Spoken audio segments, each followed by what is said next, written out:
Today in Cloud Gaming News, we're going to be talking about an update regarding Xbox game streaming being able to launch non-Game Pass titles through the cloud, Google Search allowing some users to launch games via Stadia, GFN, Luna, and XCloud directly, a new Stadia achievement-based demo system alongside a possible country expansion. But to kick things off, let's take a look at the latest happening on GFN, so let's get to it.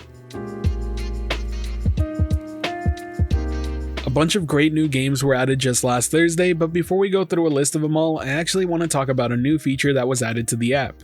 This pertains to the GeForce Now app available on PC, Mac, iOS, and browser, and it's called Get.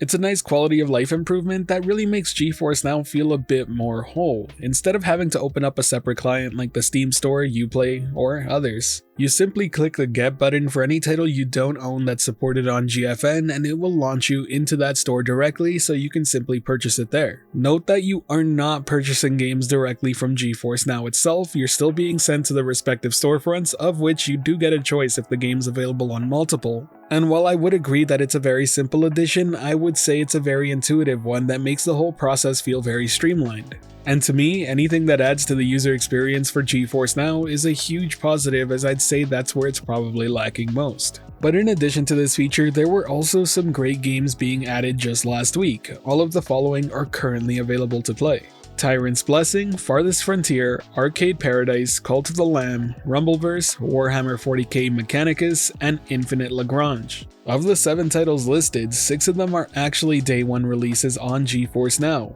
That's an impressive number to say the least. Now, if you want my personal recommendations, I would say you have to go check out Cult of the Lamb, which is an indie game getting a lot of love online right now, along with Rumbleverse, which is a new battle royale with a really unique and fun fighting game twist.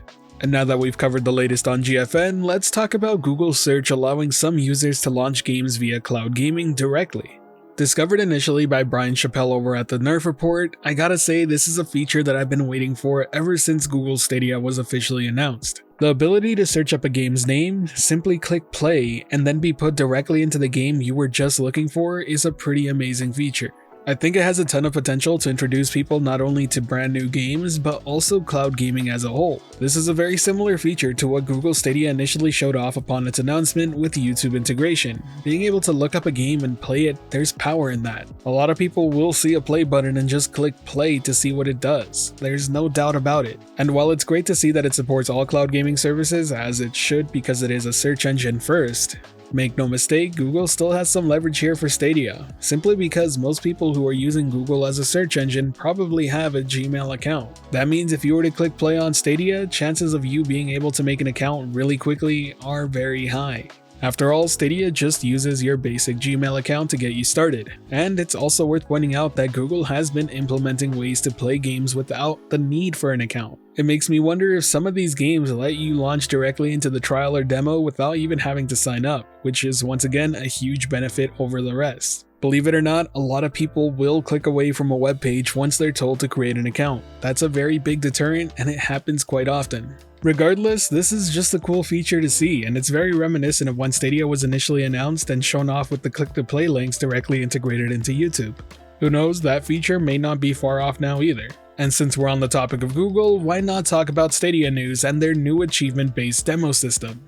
This appears to be another form of trials that basically allows you to play a game until you unlock a certain achievement. Sniper Elite 4 is the first title to try out this achievement-based demo system, and it ends once you unlock the beginning of the end achievement, which comes to you after you complete the first mission. In Sniper Elite 4's case though, there's still a time limit attached of 90 minutes, so whichever comes first, the achievement or the 90 minutes, will end the trial. To me, it kinda makes the feature redundant, but it is something that's still in testing, and it's probably up to the publisher whether or not this sort of thing is in place. I do think the idea of achievement-based demos though is a step in the right direction. Aside from this news, there's also a possibility that Stadia will be expanding to a new country soon. As we all know, it was recently announced that it would be arriving to Mexico, so they've added the Spanish language, but alongside that, they've also added the language code for TR, which stands for Turkish. Turkey is a country that currently does not support Stadia, so it's a bit of a weird addition if they didn't plan on adding support soon. But as always with this sort of thing, it's best to wait for official confirmation from Google themselves before getting too excited.